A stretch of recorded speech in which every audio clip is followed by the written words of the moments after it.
नमस्कार सभी को। मैं Navneet Gautam classes of physics में आप सभी का स्वागत करता हूं।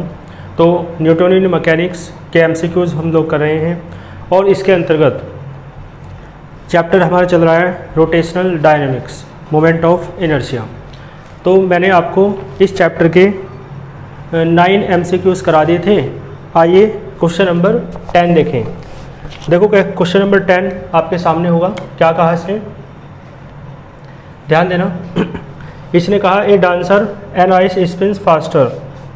ठीक है, एक डांसर है, एन आइस स्पिन्स फास्टर। देखो ध्यान देना, स्पिन माने होता है, स्पिन्स लिख रहा है ना, स्पिन्स का अर्थ होता है यानी रोटेट करना, स्पिन है ना, घूमना। फास्टर माने तेज घूमता है। कब?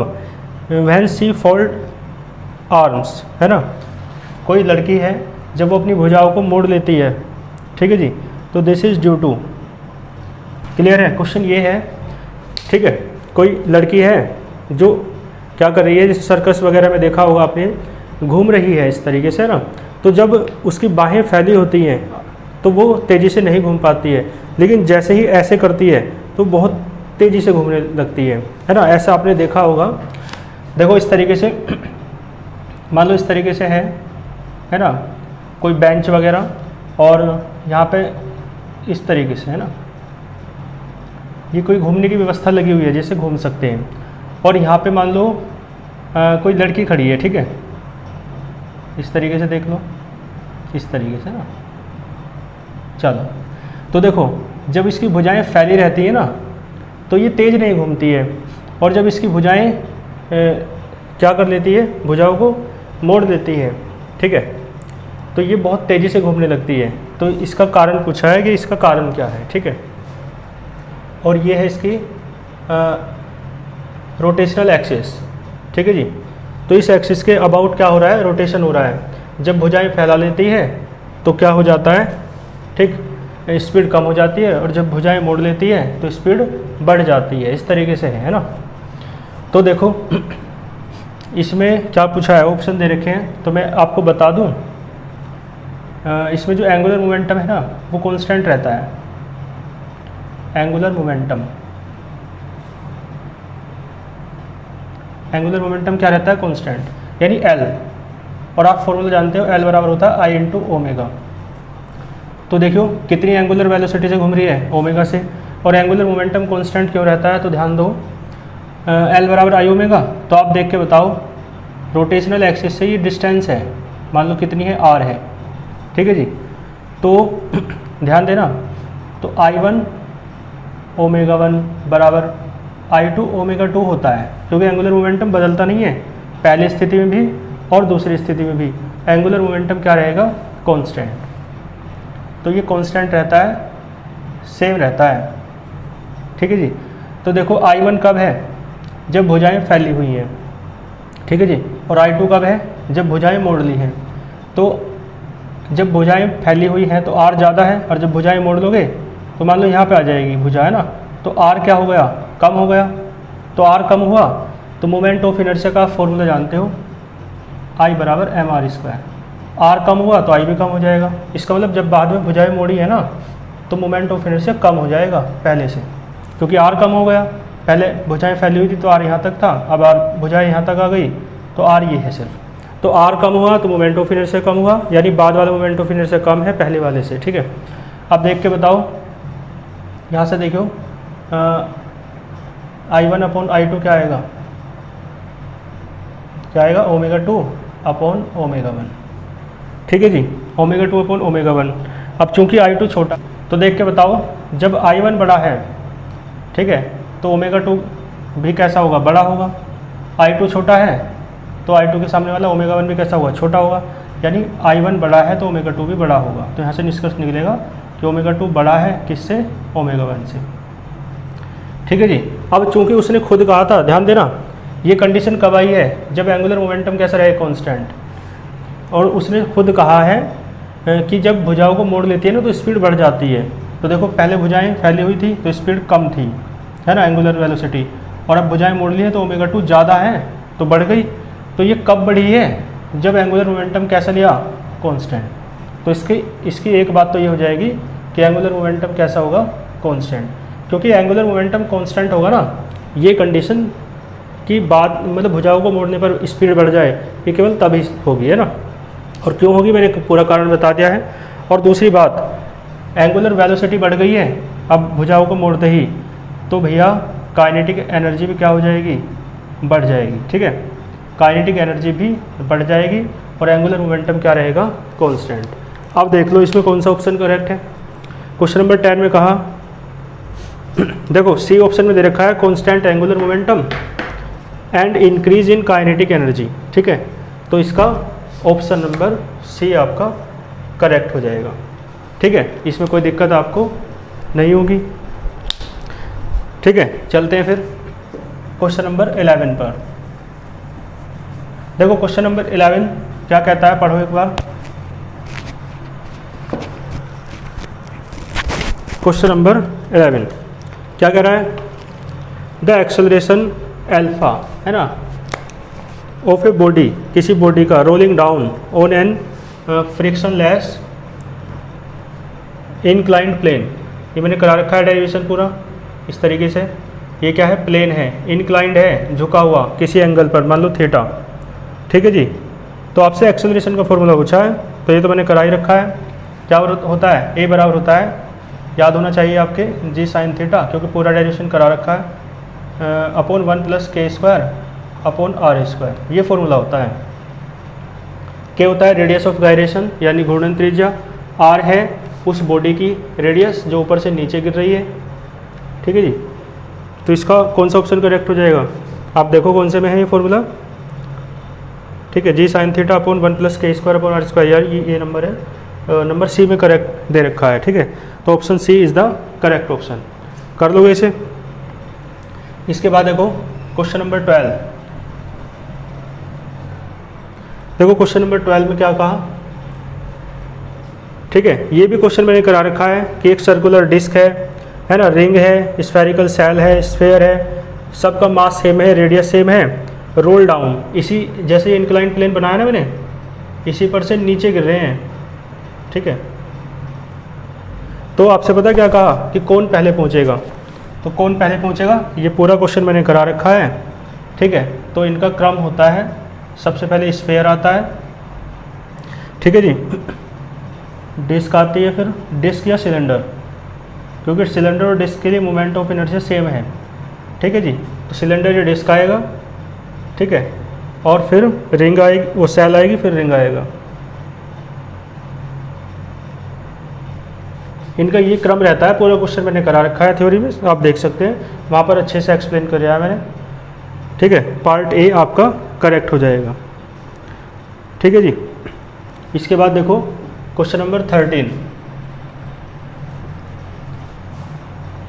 क्वेश्चन नंबर 13 देखो क्या कह रहा है,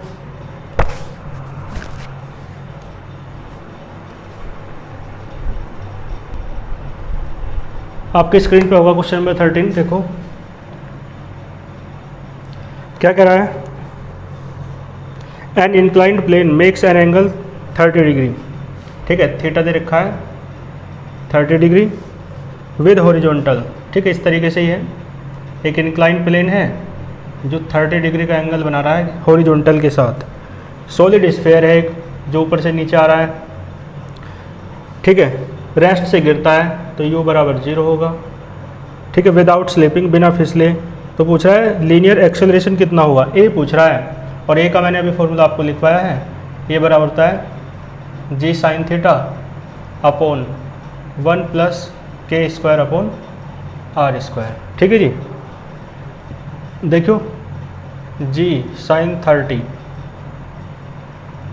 अपॉन 1 प्लस, देखो आई बराबर स्फेयर के लिए बात कर रहे हैं, क्या होता है भाई, ये लुढ़केगा ना तो डायमीटर के अबाउट लुढ़केगा, ठीक है, अपने डायमीटर के अबाउट लुढ़कता है स्फेयर जो होता है। तो आई बराबर m² होता है, 2/5 mr² करा रखे हैं मैंने क्वेश्चन इस टाइप के, है ना, m से m कट जाएगा, तो k² अपॉन r² की वैल्यू मिल गई यहाँ से 2/5, यहाँ रख दो, तो 2/5, तो देखो g × 1/2 अपॉन कितना हो जाएगा 7/5, तो a बराबर आएगा आपका 5/14 और इंटू में जी। ठीक है जी, ए बराबर कितना आया 5/14 इंटू जी, ऑप्शन नंबर डी।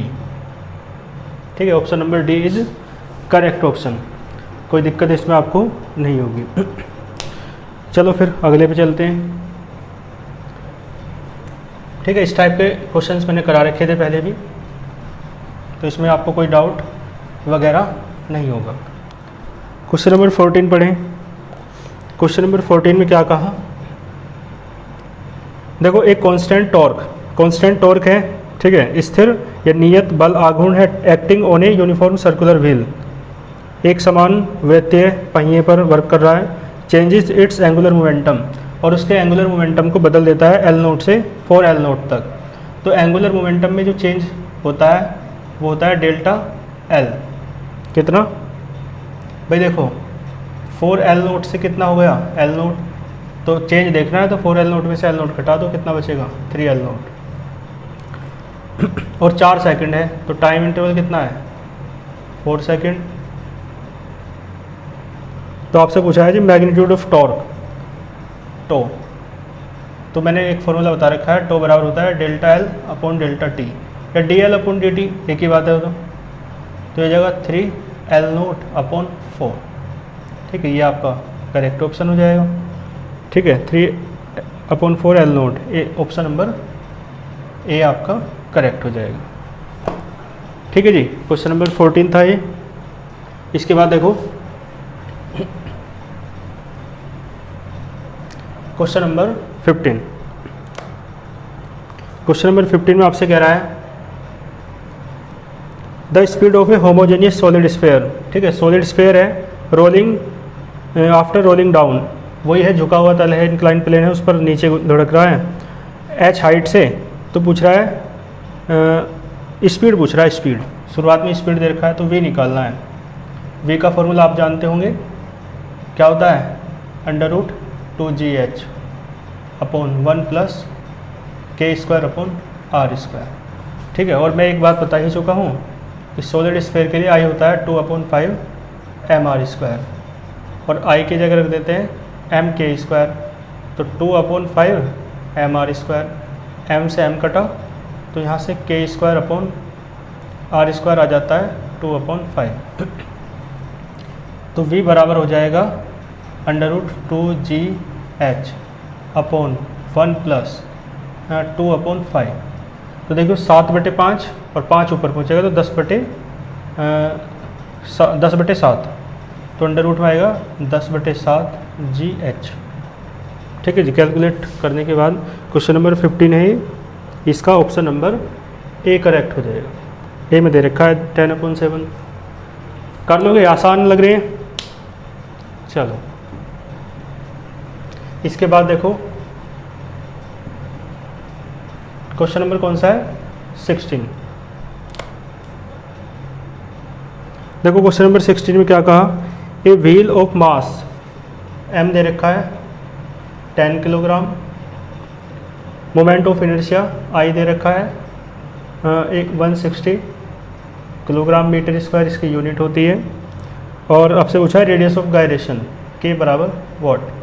तो रेडियस ऑफ गायरेशन का तो डायरेक्ट फॉर्मूला आपको याद होना चाहिए, डेफिनेशन भी इसी के आधार पर कराई थी, √I/m है ना, 160/10, तो बाहर निकल के √16 का क्या आएगा 4, और रेडियस ऑफ गायरेशन की यूनिट होती है मीटर, क्योंकि रेडियस ही तो है एक तरीके की।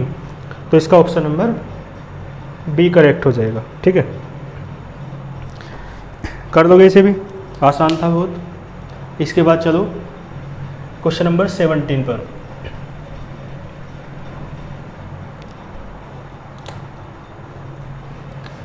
ठीक है, question number 17, a sphere is rolling on an horizontal surface without slipping has linear velocity.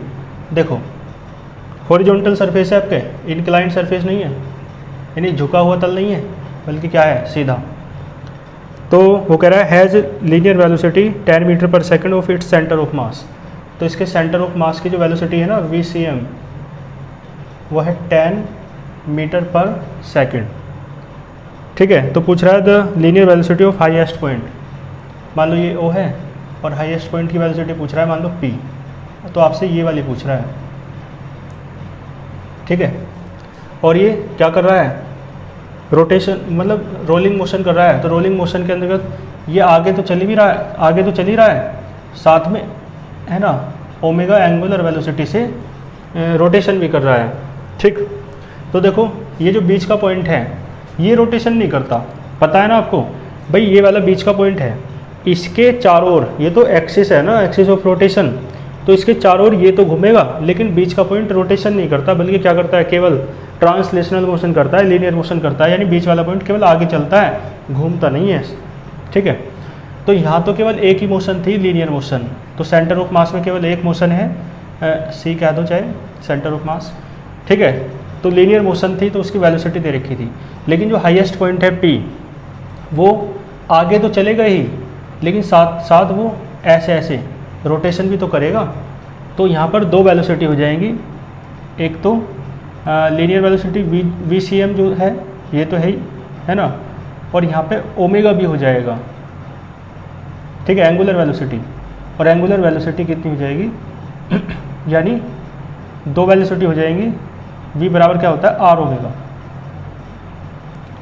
ठीक है। ये वी सी एम जो है ये tan ये तो हो जाएगी, साथ में ये भी हो जाएगी ना, तो वी पी बराबर, क्योंकि एंगुलर वेलोसिटी है ये, ठीक है। तो वी सी एम कितना है tan प्लस आपको फॉर्मूला बताया है, v बराबर r इंटू वो r अपॉन ओमेगा, वो r इंटू ओमेगा होता है, तो यहाँ से ओमेगा बराबर क्या आएगा v अपॉन r, और यहाँ v की जगह वी सी एम ले रहे हैं, ठीक है जी।